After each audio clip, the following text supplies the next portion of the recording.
ya, pengertian dari karya tulis ilmiah atau KTI ya, yang nanti akan kalian buat ya. Nah, mungkin di sini ada yang tanya nih. Ya, karya tulis ilmiah adalah karya tulis yang dibuat untuk memecahkan suatu permasalahan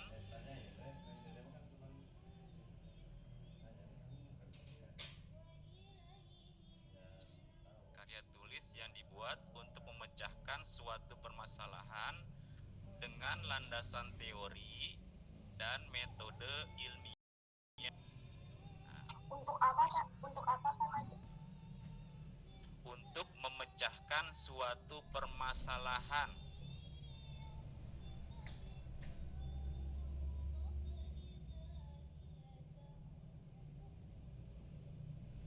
dengan landasan teori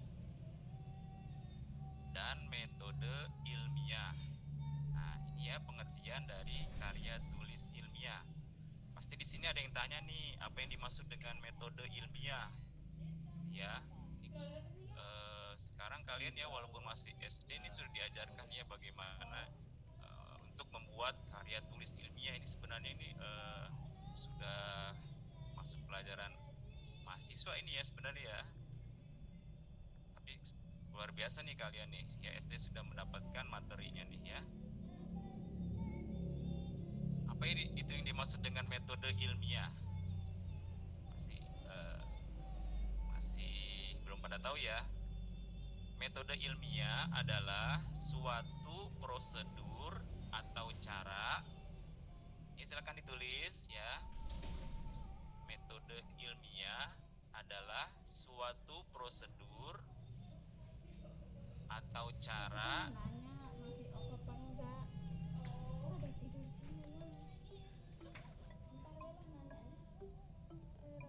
pemecahan masalah,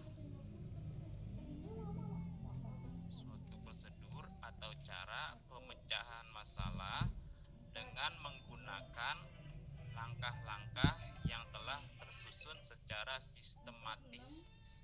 Nah, ini yang dimaksud dengan metode ilmiah ya. Suatu prosedur atau cara pemecahan masalah dengan menggunakan langkah-langkah yang telah tersusun secara sistematis. Ya, ini yang dimaksud dengan metode ilmiah. Sudah ditulis? Apa tadi yang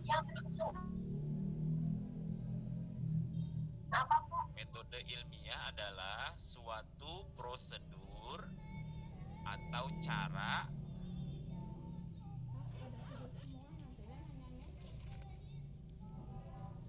pemecahan masalah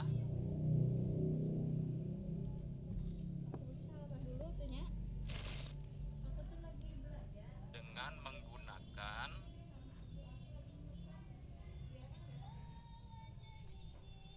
langkah-langkah yang telah tersusun secara sistematis ya. Itu yang dimaksud dengan metode ilmiah. Jadi yang sudah tersusun apa Pak? Tersusun secara sistematis.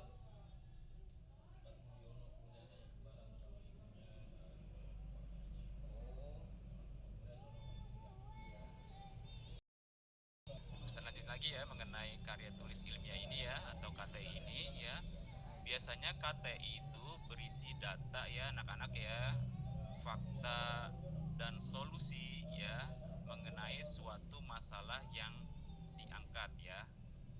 Jadi isinya ya berisi data ya, fakta ya dan solusi mengenai suatu masalah yang diangkat ya.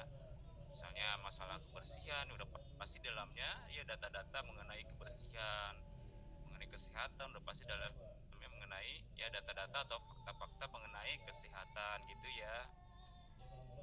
Kemudian ya mengenai penulisan KTI ya dilakukan dengan runtut atau sistematis ya. Jadi nggak bisa harus sistematis ya gitu. sedikit banyak ya mengenai pengertian dari KTI atau karya tulis ilmiah. Nah, ya Pak, maaf pasti boleh sedikit diulang nggak Pak? ah Boleh sedikit diulang nggak Pak? Tadi saya ketinggalan ada yang oh lebih diulang Pak. lagi. Ya udah diulang lagi ya nih ya mengenai karya tulis ilmiah nih. Silakan yang tadi catatannya masih kurang ya dilengkapi nih ya.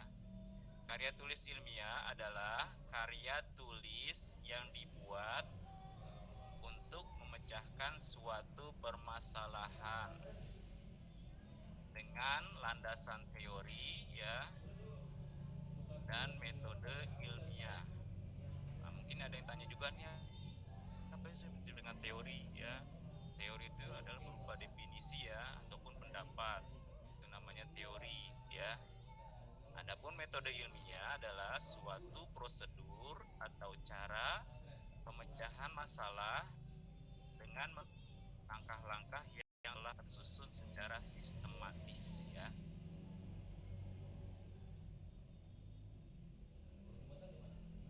Nah, itu ya. Biasanya langkah-langkah metode ilmiah itu ya, yang pertama merumuskan masalah terlebih dahulu ya. Masalahnya apa nih ya? Kemudian yang kedua, menyusun teori dasar. Teori ini kan berupa pendapat-pendapat ya daripada ahli misalnya ya gitu. Kemudian yang ketiga itu membuat hipotesis atau hipotesa ya atau dugaan sementara.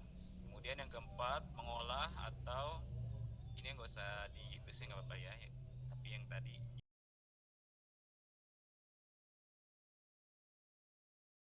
yang pengertian ya atau menganalisa ya data. Kemudian yang kelima ya itu adalah membuat kesimpulan. Ini biasanya ya langkah-langkah dalam membuat metode ilmiah ya. Nah, sekarang nih yang penting nih ya supaya nanti KTI yang kalian buat itu semuanya seragam ya supaya sama ya. Ini mengenai struktur KTI. Coba strukturnya nih ya. Struktur KTI supaya sama nanti ya membuatnya nggak ada yang salah ya. Struktur karya tulis ilmiah yang pertama ya. Satu. Yang pertama adalah siapa yang tahu yuk? Pendahuluan. Ya, silakan tulis ya. Struktur KTI. Satu. Pendahuluan. Biasanya ya di dalam pendahuluan ini berisi dasar-dasar penelitian ilmiah dilakukan, masalah yang diangkat, dan mekanisme penyelesaian masalah itu. Ya, ini biasanya adanya di pendahuluan. Yang lag ya. Ya,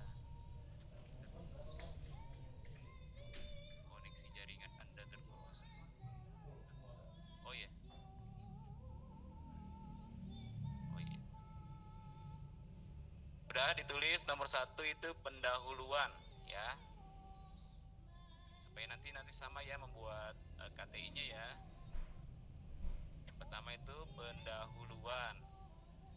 Yang kedua,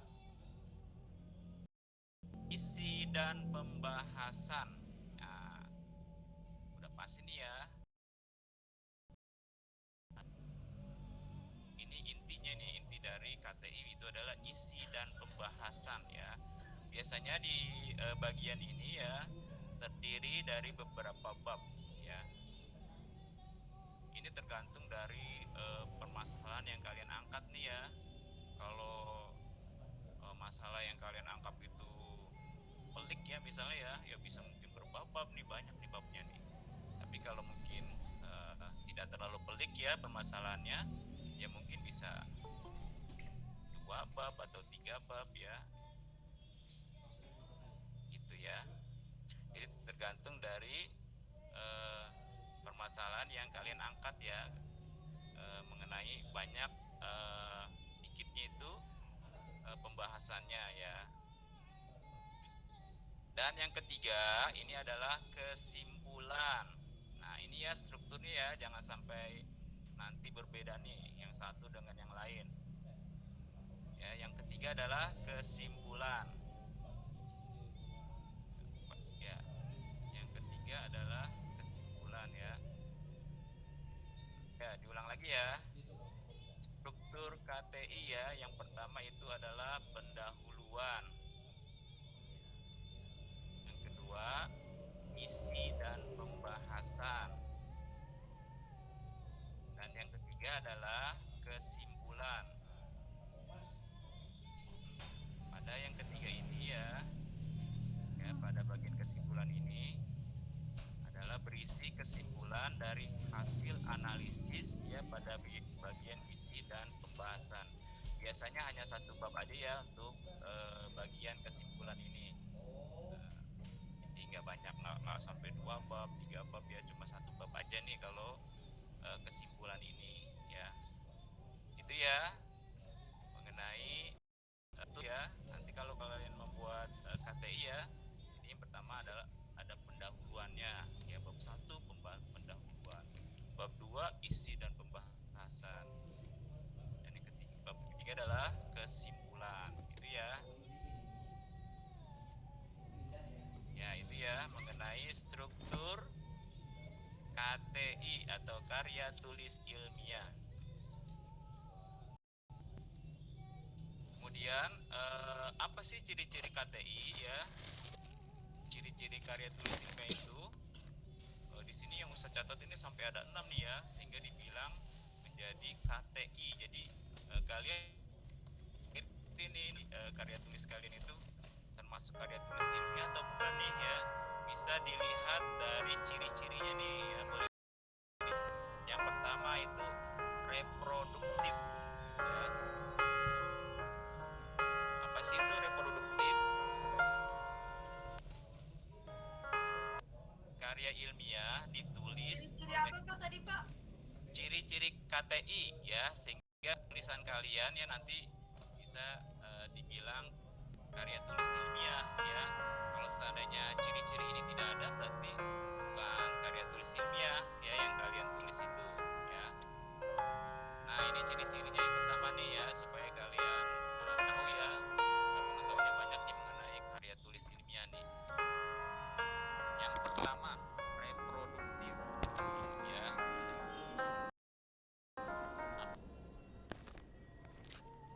Karya ilmiah oleh peneliti ya atau penulis harus diterima dan dimaknai oleh pembacanya sesuai dengan makna yang ingin disampaikan.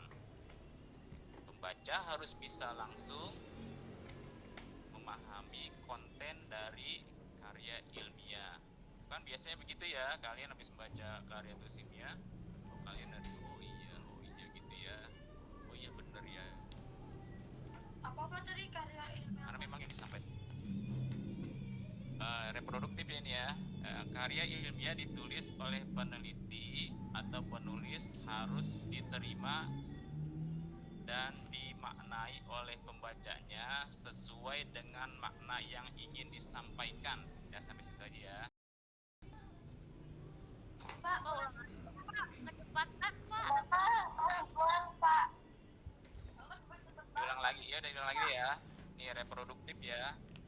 Adalah karya ilmiah ditulis oleh peneliti atau penulis harus diterima. Karya tulis ilmiah apa Pak? Ditulis oleh peneliti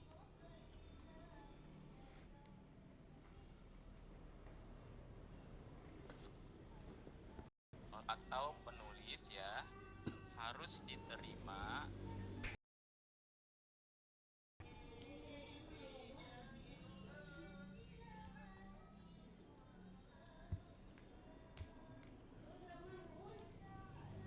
dan dimaknai oleh pembacanya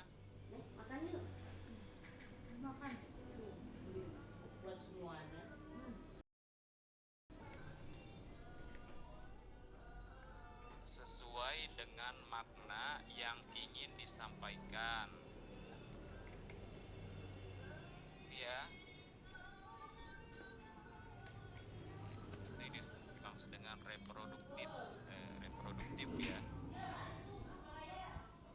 ya.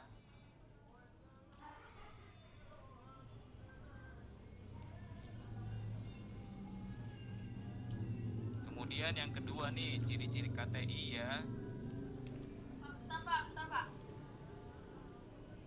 Ya.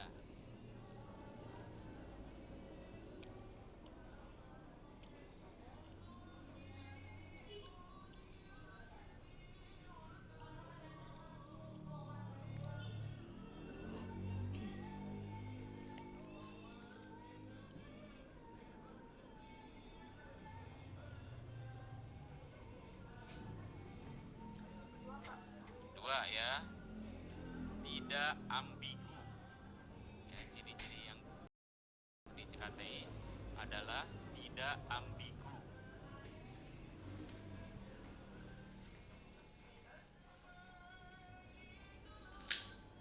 Apa itu tidak ambigu? Artinya di sini ya, KTI harus memberikan pemahaman secara detil dan tidak dikemas dengan bahasa yang membingungkan. Nah itu ya, ambigu. Tidak ambigu. Bapak ulang lagi, Pak. Ya, Ulang, KTI. Yang kedua ya, tidak ambigu, ya tidak ambigu. Artinya KTI harus memberikan pemahaman secara detail, secara detil ya, dan tidak dikemas dengan bahasa yang membingungkan.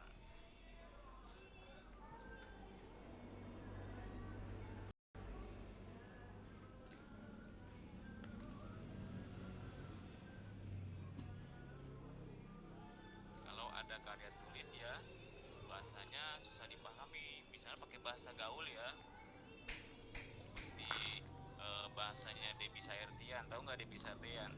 Debbie Saertian tuh artis yang ngomongnya ini ya pakai bahasa gaul. Nah itu membuat kita jadi ambigu ya, jadi bingung ini maksudnya apa gitu ya. Nah kalau dalam karya tulis ilmiah ya tidak dibolehkan ya menggunakan bahasa yang ambigu ya, yang enggak. Yang ketiga ya, ciri dari KTI ya. Bentar Pak, bentar. Belum.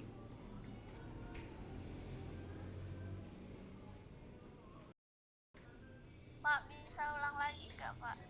Ya, yang kedua ya, tadi tidak ambigu ya, artinya KTI harus memberikan pemahaman secara detil dan tidak dikemas dengan bahasa yang membingungkan ya. Pokoknya bahasanya nanti ada lagi nih ya di ciri yang selanjutnya nih, dalam menggunakan bahasanya gimana nih nanti KTI yang kalian buat nanti nih ya. Tadi reduktif, yang kedua tidak ambigu ya.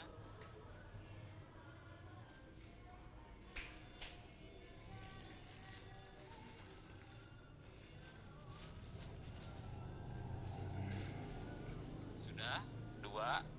Sudah, Pak. Ya, yang ketiga tidak emotif. Tidak emotif. Apa itu tidak emotif ini berasa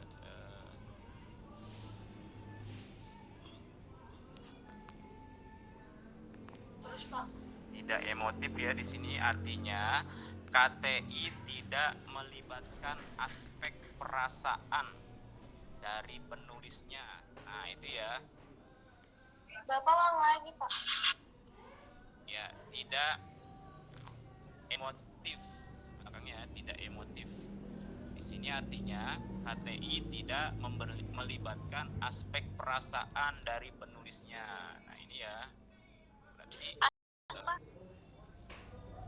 tidak melibatkan aspek perasaan dari penulisnya.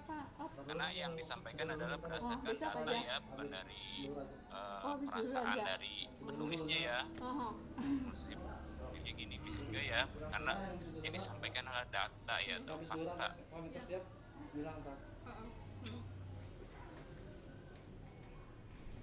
Ini ya yang dimaksud dengan tidak emotif ya. ya, tidak melibatkan aspek perasaan. Berarti di sini harus objektif ya, tidak subjektif. Kemudian yang keempat nih, ciri-ciri KTI ya, menggunakan bahasa baku. Nah, ini dia, kita sudah belajar mengenai bahasa baku ya. Bahasa yang biasa kita gunakan adalah bahasa baku ya. Yang kan bahasa baku ya, supaya mudah dipahami juga ya oleh pembaca ya, tulisannya yang kalian buat nanti. Menggunakan bahasa baku nih ya, nanti kalau ada yang bukan baku ya, udah pasti nanti nilainya jadi berkurang nih ya. Soalnya nanti kan udah pasti ada penilaiannya nih ya dari KTI yang kalian buat nanti ya, kan nanti diserahkan ke wali kelas. Kemudian yang kelima, ciri KTI adalah menggunakan kaidah keilmuan. Di sini ya KTI menggunakan istilah-istilah akademik ya dari bidang penelitian si penulis. Kaidah apa tadi Pak? Kaidah ilmuwan. Tadi menggunakan apa, Pak? 5 menggunakan kaidah keilmuan. Halo Tosima, selamat siang.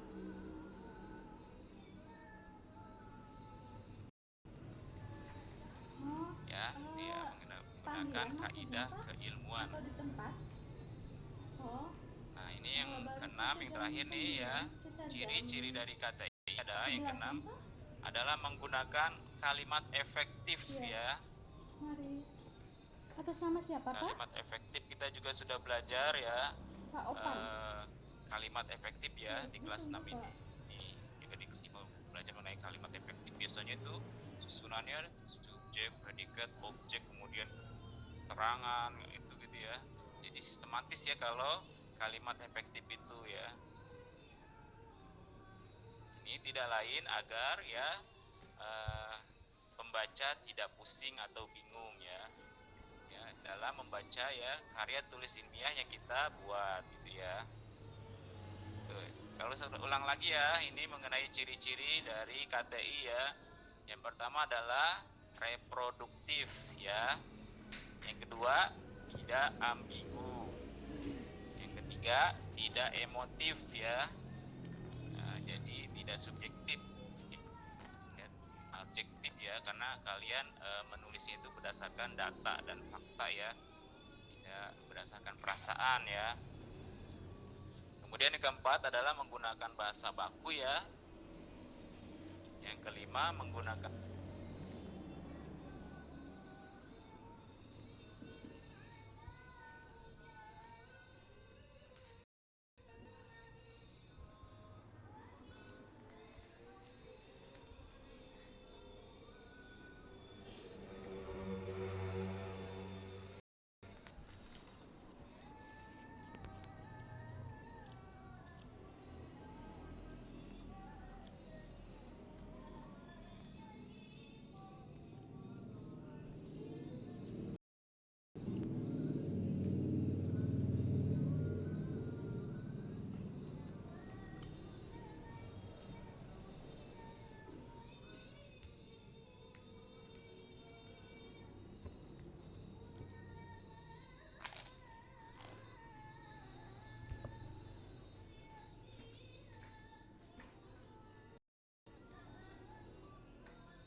bagaimana langkah-langkah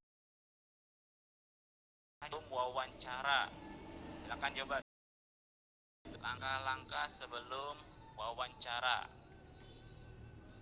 Karena nanti minggu depan nih ya, kalian harus ke sekolah nih untuk melakukan wawancara ya dengan narasumber. Misalnya kalau tentang kebersihan ya, kalau tentang kebersihan narasumbernya siapa tuh kira-kira? OB. OB bisa ya. Selain itu siapa selain OB?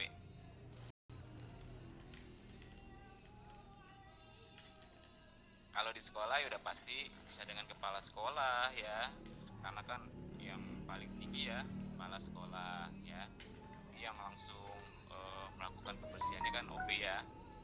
Itu udah pasti OB tuh. Nah nanti kalian nanti bisa mewawancari OB ya. Di sekolah kita ada berapa tuh OB tuh? Ada 6 orang apa? Banyak. Banyak. Ya, ya ada Bang Fajar ya, siapa lagi, Bang Ipul, Bang Alka, ada Bang Anto ya, ada 4 ya. Nah, itu ya nanti kalian bisa mewawancarai keempat orang ini nih ya, kalau dalam hal kebersihan nih ya. Yang pertama nih ya, langkah-langkah sebelum melakukan wawancara nih. Yang pertama adalah tulis ya, 1, membuat jadwal atau janji dengan narasumber. Nah, kalian di sini membuat janji dulu nih, misalnya dengan OP ya, dengan Bang Fajar. Kan bisa lewat telepon ya. Bang Fajar besok nih ya, saya mau wawancara nih ya jam 8 misalnya ya. Mau nanya-nanya tentang kebersihan gitu ya. Harus ini dulu ya, membuat jadwal, membuat janji dulu. Jangan datang aja ke sekolah tiba-tiba ketemu Bang Fajar ya. Bang Fajar saya mau nanya-nanya nih, mau wawancara. Nah Bang Fajar kan bisa aja belum siap ya. Apalagi misalnya dia belum rapi-rapi ya, belum makan, belum mandi. Nah kalian tiba-tiba mau nanya-nanya, dia belum siap ya. Jadi harus membuat jadwal atau janji dulu ya dengan narasumbernya. Jadi kalau udah janjian tuh ya, narasumbernya kan udah pasti siap-siap dulu ya. Misalnya jam 8 janjiannya, dia pasti kan udah rapi tuh ya. Dari jam setengah 8 mungkin udah rapi ya. Sudah makan ya, sudah mandi ya, sudah rapi dah pokoknya. Itu ya yang pertama, membuat jadwal atau janji narasumber. Itu kalau mengenai kebersihan ya. Kalau mengenai kesehatan, siapa nih narasumbernya kira-kira? Siapa Pak? Inian kesehatan. Kesehatan ya, misalnya kalau di sekolah ya, petugas kesehatan di sekolah siapa, misalnya Ibu Nanda ya. Ya Pak. Atau ya dengan Bu Dokter itu ya gitu, bisa ya gitu. Tapi ya gitu, harus membuat janji dulu ya, atau jadwal terlebih dahulu. Jangan ujuk-ujuk datang aja ya, dia lagi sibuk kita mau nanya-nanya. Pasti nanti dia bakalan marah ya, karena belum siap ya untuk menghadapi kita ya. Itu yang kemudian yang kedua ya, siapkan topik materi wawancara ya. Kalau mengenai kebersihan ya udah pasti kalian menyiapkan ya, materinya tentang kebersihan ya. Kumpulkan pokoknya informasi ya sebaik banyak-banyaknya tentang kebersihan ya. Jangan sampai kalian ini ya tidak sama sekali ya ketika melakukan wawancara ya mengenai kebersihan. Jadi kalian harus baca-baca dulu nih ya, baca-baca dari buku atau bisa cari informasi di Google ya mengenai kebersihan ya, supaya kalian tidak blank banget ya dengan ya topik ya yang kalian bahas ya, sedang bahas dengan narasumber. Yang ketiga ya, mempersiapkan pertanyaan-pertanyaan yang akan ditanyakan kepada narasumber. Nah ini ya penting nih ya. Biasanya orang membuat pertanyaan itu ya dari mulai yang yang pribadi dulu ya, misalnya namanya siapa ya kan, sekolahnya di mana misalnya ya gitu, sampai nanti ya mulai yang khusus ya sesuai dengan eh, pembahasan ya yang kalian sedang kerjakan itu ya, yang sedang kalian tulis ininya, masalah yang sedang kalian garap gitu ya. Biasanya awalnya gitu dulu kan ya, supaya lebih kenal ya kan, biasanya nanya pendidikannya di mana gitu ya, baru nanya ke inti masalahnya gitu ya. Tuh. Jadi yang ketiga adalah mempersiapkan pertanyaan-pertanyaan. Ketiga, mempersiapkan pertanyaan-pertanyaan yang akan ditanyakan kepada narasumber. Ya, jadi jangan nggak dipersiapkan ya pertanyaan ini ya, karena wartawan senior pun pasti sudah ini ya mempersiapkan pertanyaan kalau ingin wawancara kepada orang ya, kepada narasumber. Kayak manusia kan suka lupa ya.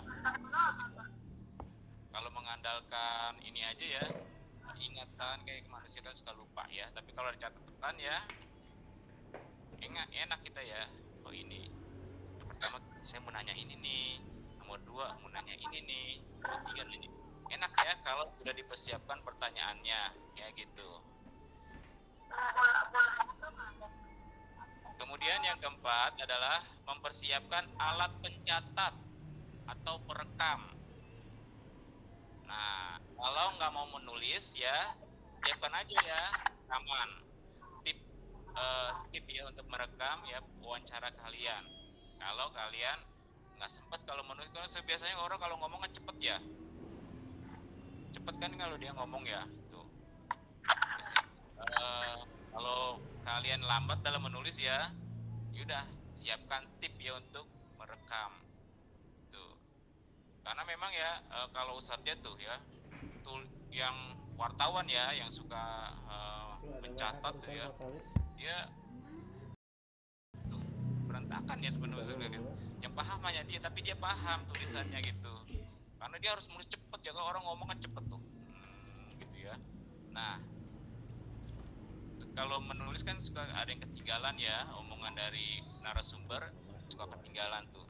Lebih baik sih menurut Ustadz itu dengan menggunakan alat perekam ya. Jadinya nanti kalian kalau seandainya pengen terulang gitu ya, kalau menurut saya enakan pakai alat perekam ya gitu. Dan pastikan alat perekamnya dalam keadaan baik ya, jangan ketika mau wawancara batunya udah habis misalnya, jadinya gatel ya, jadi gagal total ntar ya. Seharusnya dapat ya informasi banyak ya dari narasumber, jadi enggak tuh ya. Jadi pastikan dulu ya alat perekamnya itu dalam keadaan baik gitu ya. Yang ke memakai pakaian yang sopan dan rapi ya. Jadi jangan sampai enggak nih ya, mau wawancara ya, walaupun dengan Bang Obe ya, tetap memakai pakaian yang rapi. Jangan dengan pakaian yang ala kadarnya ya, pakai baju misalnya anak laki-laki misalnya pakai baju tank top doang ya, pakai sendal jepit misalnya ya, itu kurang rapi ya. Jadi harus dengan menggunakan pakaian rapi. Apalagi kalau kalian nanti sudah profesional ya, kalau kalian penampilannya bagus, kalian pakai jas ya, kalau laki-laki pakai dasi, pasti nanti narasumbernya itu tersanjung sekali ya. Saya diwawancara sama orang penting nih sepertinya nih ya gitu. Tapi kalau kalian pakaiannya biasa aja, pakai kaos oblong misalnya ya, pakai celana pendek ya, udah pasti narasumbernya jadi kurang interest sama kalian ya gitu. Jadi kalian kalau pengen wawancara harus menggunakan pakaian yang rapi ya. Kalau sudah profesional ya jangan malu ya menggunakan jas ya, pakai dasi. Oh keren dapat ya. Tuh ya. Kemudian yang keenam ya, segera melakukan wawancara sesuai susunan daftar pertanyaan yang direncanakan.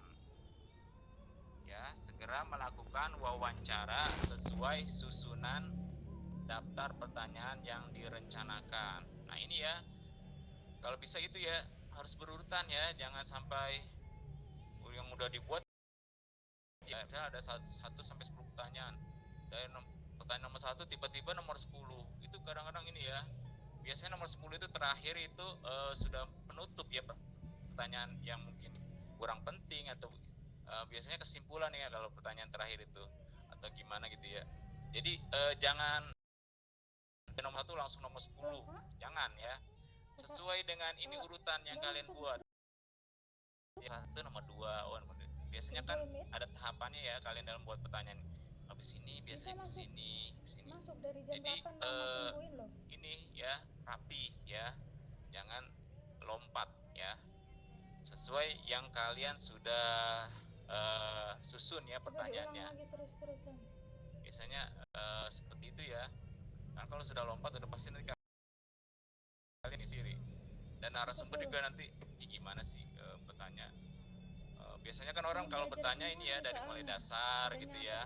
Dicatat Kemudian agak susah-susah gitu ya. Udah ada 2 guru gitu tadi. ya. Kamu belum Nggak masuk. langsung dari gampang langsung susah gitu ya. Terus gitu ya. Dari dasar sampai yang susah gitu. Dan yang ketujuh ya, yang terakhir ini ya, kalau kalian melakukan wawancara ya, ucapkan terima kasih